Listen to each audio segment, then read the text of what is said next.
The sun hangs high above London, bathing the historic grounds of Buckingham Palace in gentle golden light. Tourists buzz around the gates, snapping photos, waving Union Jack flags, some eating ice cream, others trying to peek through the black iron fences for a glimpse of royalty. The Queen's Guard, motionless as ever, stands sentinel near the entrance arch, an imposing figure in scarlet and black. His tall bearskin hat, perfectly centered, casts a shadow down his cheek, but his eyes remain alert under the visor. Lance Corporal Dominic Hale, 32, is not just any guard. Former Royal Marines, Afghanistan, Syria. A man who has learned that stillness can be a battlefield tactic more powerful than aggression. But today is quiet. Still. Calm. Too calm. A small family of 3 steps into the frame of the courtyard. Mother, Julia Finch, 36. Kind eyes, distracted by her phone as she confirms a museum reservation.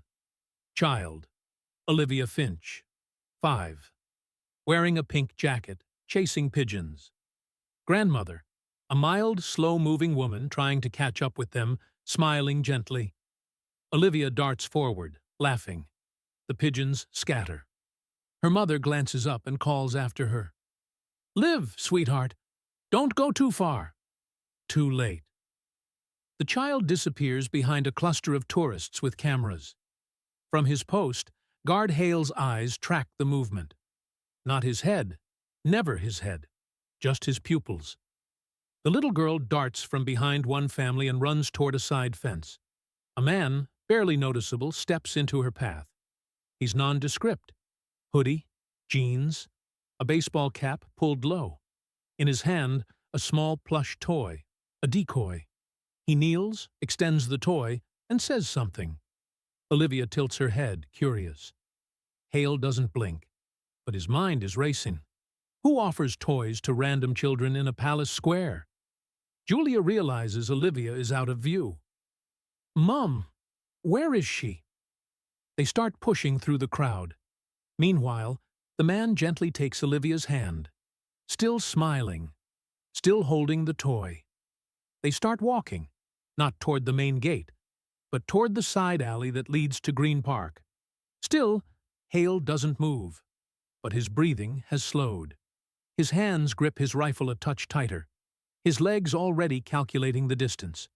He mentally runs down regulations. Do not move. Do not break protocol. Unless a clear and present danger to civilian safety. His jaw clenches.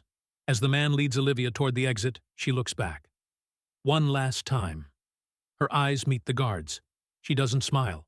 She doesn't wave. She just stares, confused. That's enough. Hale moves, one boot first, then the other. In a smooth, deliberate motion, he breaks formation. Gasps ripple through the crowd. Phones go up. Cameras snap. The guard is moving. What's going on? Is this real? He steps down from his post. His stride is calm, but direct. Every step radiates tension. From across the square, the man with Olivia notices the commotion. He sees the cameras turn. He sees the tourists part. And finally, he sees Hale coming, fast, steady, focused. The man tightens his grip on Olivia's hand. Olivia's smile vanishes. Guard Hale reaches the alley's entrance just as the man tries to veer into the park. With a sharp military turn, Hale cuts him off. He speaks, not loudly, but commandingly. "Let her go." The man fakes confusion. "She's my daughter." "No, I'm not," Olivia cries out. In that moment, the crowd's gasps turn to action. Tourists raise their phones. A few shout. Others call for help. But Hale doesn't wait. The man turns. He sees Hale up close for the first time, towering in his red uniform, eyes like steel, not flinching. Still gripping Olivia's wrist, the man mutters, "Stay out of this." But Hale's voice is ice. "Release the child. Now!" The man pulls Olivia slightly behind him, trying to shield her from view. Wrong move.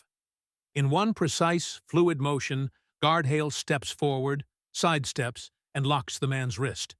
He twists. The man yelps, losing his grip. Olivia stumbles free. Hale kicks the plush toy away. It skids open, revealing a zip tie and cloth inside. A trap. Crowd. Did you see that? Is this part of the show? No, he just saved that girl. Julia breaks through the crowd just as Olivia runs into her arms. Tears, relief, shock. Hale stays near, but doesn't move closer. She was almost gone, Julia whispers. Police sirens are heard in the distance. The man lies on the ground, disarmed, restrained, hands zip-tied with his own tool. Hale doesn't gloat. He doesn't look at the cameras. He simply takes 2 steps back and resumes a standing position next to the suspect, eyes forward again. Police officers storm in. One kneels beside the man and checks his ID. Another speaks to Hale. "Sergeant, thank you. We'll take it from here." "Was she unharmed?" "Yes. Thanks to you." A detective pulls Hale aside. "You recognize the signs." "How?" "He didn't look at the child. He looked at the exit. Every predator runs before he chases." The detective blinks. "Military?" Hale gives a curt nod. "Royal Marines, Kandahar." Within minutes, the videos go viral. Queen's Guard breaks formation to save child.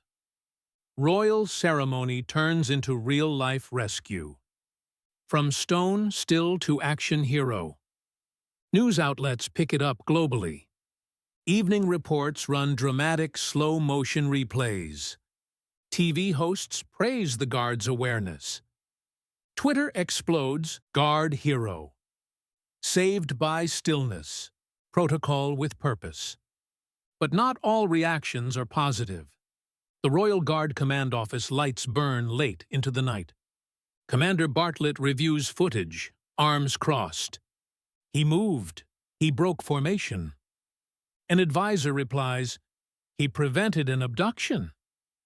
That doesn't matter to the rule book. Then maybe the rule book needs a human appendix. Bartlett stays silent. A memo is drafted. Initiate formal review of disciplinary breach by Lance Corporal Hale. Hale returns to his flat. He lives alone. Simple space. Minimalist. Clean. On a table sits a photo of a young girl. His niece. Lost years ago. Never found. That's why he knew what he saw. That's why he moved. He places his hat on the hook and sits in silence. The only sound? A knock at the door. It's a plainclothes officer. "Just wanted to say, thank you. My sister's daughter was taken when I was a rookie. If someone like you had been there..." He doesn't finish the sentence, just nods and leaves. The next day, a letter arrives at Buckingham Palace, addressed to "The Guard Who Saved Me." Crayon drawings fill the page. "Thank you for not blinking. I felt safe because you were watching. I want to be like you." A pressed flower is taped to the corner. Hale reads it, folds it, places it in his breast pocket, close to his heart. In the House of Commons, an MP raises the issue. Yes, protocol matters. But when a child is nearly stolen under our flag, and a man in uniform steps forward, that is not a breach of duty. That is duty fulfilled in its truest form. Applause. Commander Bartlett watches from his office. He sighs, and signs a new document. Recommendation: no disciplinary action. Commendation pending. Days later, in a private ceremony, not televised, not recorded, Hale is handed a medal for observational bravery and tactical action in civilian preservation. He says nothing, just nods and returns to duty the next morning. No interviews, no cameras, just silence and vigilance. An older woman waits by the palace gates. When Hale passes by on rotation, she calls gently, "She was my granddaughter, Olivia." He turns. She hands him a small box. Inside, a toy soldier figurine, handmade. So she remembers what a real one looks like. He salutes her. She salutes back, eyes teary. 2 months later, tourism returns to its rhythm. Children laugh, pigeons fly, phones click. But the crowd is different now, quieter, more respectful. People no longer yell at the guards to smile. They don't mock the stillness. They understand now. They saw what it protected. Hale resumes his post like every other day. He stands tall, steady, silent. But something has changed. Where once the crowd saw a statue, they now see a sentinel. Where once they snapped photos for fun, now they whisper words like, "That's the one who saved the girl." I heard he never even raised his voice. A real soldier. On a breezy autumn morning, Olivia Finch returns to Buckingham Palace. She wears a red scarf and carries a handmade card. Her mother kneels beside her, pointing at the guard. "There he is." Olivia nods, walks slowly forward, stops just outside the rope line. She lifts the card and places it gently on the ground. It reads, "Thank you for seeing me. From Olivia." Next to it, a small drawing. Hale in red uniform. Olivia holding his hand. Sun in the background. A heart above. Tourists glance over. A few begin filming, thinking it's just a cute moment. But something remarkable happens. As Olivia steps back and waves, Guard Hale blinks. Once, slow, deliberate. The internet explodes that night. He didn't move, but he blinked. For her. Blink of honor. Inside Royal Guard HQ, Commander Bartlett receives a message. It's short. Public sentiment. Overwhelmingly supportive. Hale's act has restored faith, not harmed it. Bartlett scribbles a note. Guard Hale to be considered for senior training officer post. Then he circles 3 words. Stillness with strength. At home, Hale takes out an envelope from a locked drawer. The letter inside is old, yellowed at the edges.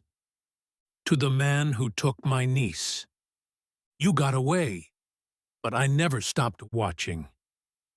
He holds it for a moment, then burns it. Ashes drift toward the open window. He closes the drawer, picks up Olivia's card instead. At school, Olivia draws her family tree.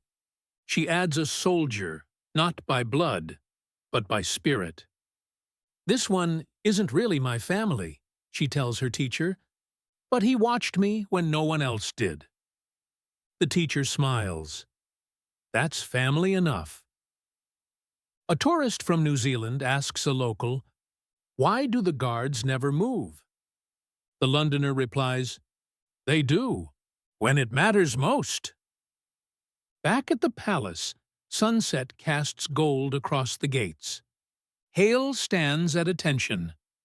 The light catches the small crayon drawing tucked inside the window of the guard box. Olivia's card.